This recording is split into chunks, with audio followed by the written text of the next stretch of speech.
আচ্ছা, এর আগের ক্লাস 7 এ আয়তক্ষেত্র বর্গক্ষেত্র অঙ্ক করছিলে না তোমরা? এবার আয়তক্ষেত্র বর্গক্ষেত্রে অঙ্ক করার জন্য প্রথমে কি দরকার?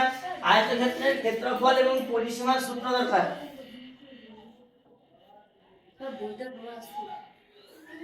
ঠিক আছে, এবার আয়তক্ষেত্রের পরিসীমা ও ক্ষেত্রফলের সূত্রগুলো জানা আছে কারোর? আচ্ছা, আয়তক্ষেত্রের ক্ষেত্রফলের সূত্র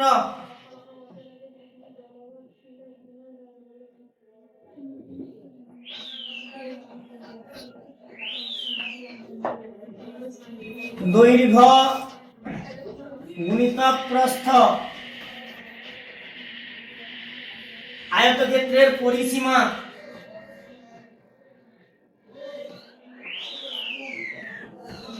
দুই গুণিতক দৈর্ঘ্য যুক্ত প্রস্থ। আয়তক্ষেত্রের প্রস্থ আমরা কিভাবে নির্ণয় করতে পারবো? আয়তক্ষেত্রের প্রস্থ হচ্ছে ক্ষেত্রফল ভাজিত দৈর্ঘ্য। এই এক প্রকার ভাবে আমরা করতে পারি, আর এক প্রকার ভাবে কি করতে পারি? পরিসীমা ভাজিত 2 বিযুক্ত দৈর্ঘ্য। এভাবে আমরা কিন্তু প্রস্থ নির্ণয় করতে পারি। যদি পরিসীমা দেওয়া থাকে তাহলে পরিসীমার সূত্রে অ্যাপ্লাই করব, আর যদি ক্ষেত্রফল দেওয়া থাকে তাহলে ক্ষেত্রফলের সূত্রে অ্যাপ্লাই করব। কি বলা হয়ে গেছে? এরপর দৈর্ঘ্য নির্ণয়ের সূত্র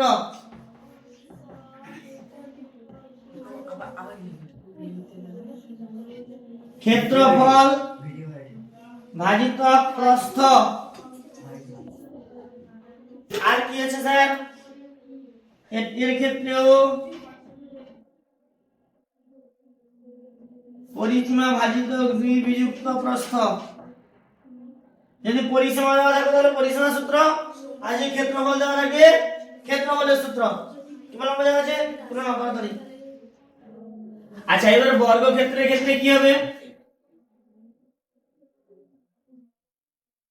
বর্গক্ষেত্রের ক্ষেত্রফলের সূত্র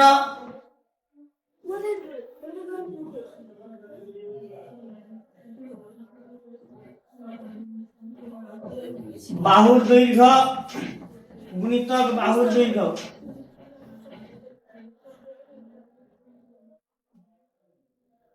বর্গক্ষেত্রের পরিসীমা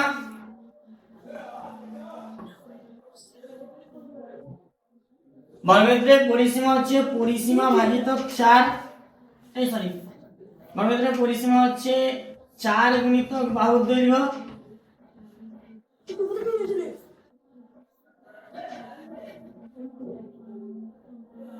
বর্গক্ষেত্রের বাহুর দৈর্ঘ্য নির্ণয়ের সূত্র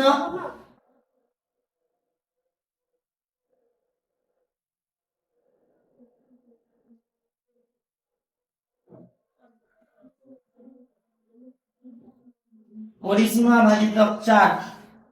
তাহলে যদি আমাকে বর্গক্ষেত্রের ক্ষেত্রফল নির্ণয় করতে বলে বাহুর দৈর্ঘ্য গুণিতক বাহুর দৈর্ঘ্য, যদি বর্গক্ষেত্রের পরিসীমা নির্ণয় করতে বলে 4 গুণিতক বাহুর দৈর্ঘ্য, যদি আমাকে বাহুর দৈর্ঘ্য নির্ণয় করতে বলে তাহলে পরিসীমা ভাজিত 4।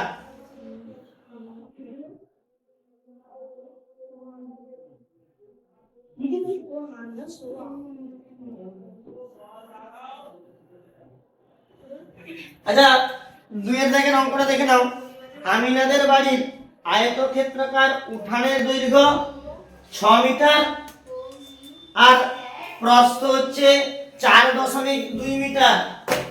আমিনাদের বাড়ির উঠানের দৈর্ঘ্য হচ্ছে 6 মিটার আর প্রস্থ হচ্ছে 4.2 মিটার, এবং ওই উঠানের মধ্যে একটা 17 ইঞ্চি পাতা আছে।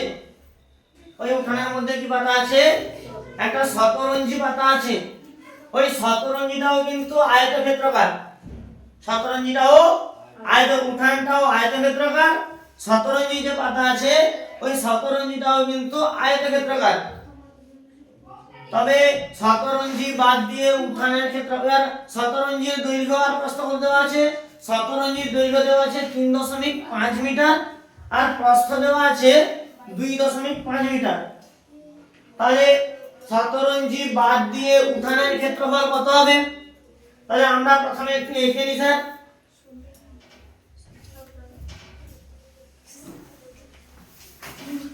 এই একটা আয়তাকার উঠান আছে, ওই আয়তাকার উঠানে একটা আয়তক্ষেত্রাকার শতরঞ্জি পাতা আছে, ঠিক আছে। এবার আয়তাকার উঠানের দৈর্ঘ্য হচ্ছে 6 মিটার, প্রস্থ হচ্ছে 4.2 মিটার। আর যে শতরঞ্জিটা পাতা আছে ওই শতরঞ্জির দৈর্ঘ্য হচ্ছে 3.5 আর প্রস্থ হচ্ছে 2.5। এবার চলো প্রথমে কি লিখে নিই।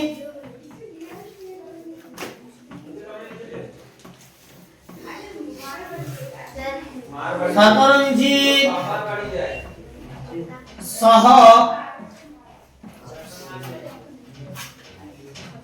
উঠানের দৈর্ঘ্য কত? 6 মিটার।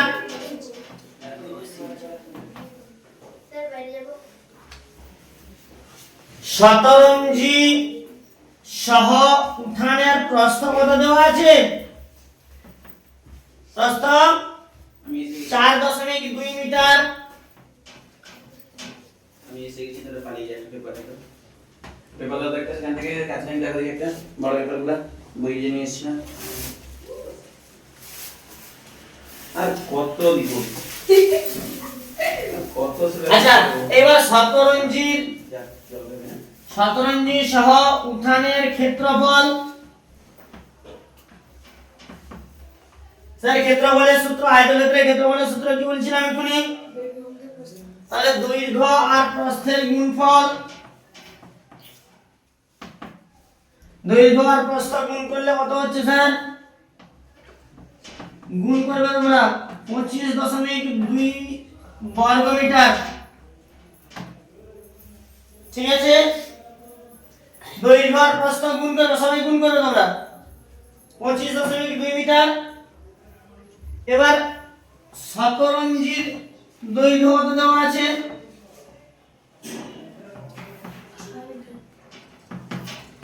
শতরঞ্জির দৈর্ঘ্য দেওয়া আছে কত? 3.5 মিটার। আর শতরঞ্জির প্রস্থ কত দেওয়া আছে? 2.5 মিটার আছে। এবার শতরঞ্জির ক্ষেত্রফল কত হবে? দৈর্ঘ্য গুণিতক প্রস্থ হচ্ছে, আচ্ছা এবার 3.5 আর 2.5 কে গুণ করো, গুণ করলে বেরোবে স্যার 8.75 বর্গ মিটার হয়েছে। তাহলে স্যার আমাদের শতরঞ্জি সহ উঠানের ক্ষেত্রফল কত বেরিয়েছে? 25.2। আর শতরঞ্জি, কেবল শতরঞ্জির ক্ষেত্রফল বেরিয়েছে কত? 8.75। তাহলে আমি যদি উঠান থেকে শতরঞ্জি সহ উঠান থেকে শতরঞ্জিটা বাদ দিয়ে দিই তাহলে কি পড়ে থাকবে? উঠানের ক্ষেত্রফল পড়ে থাকবে। অতএব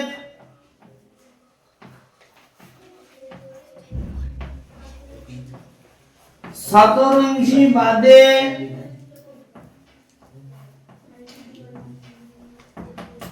উঠানের ক্ষেত্রফল শতরঞ্জি সহ কত ছিল? 25.2।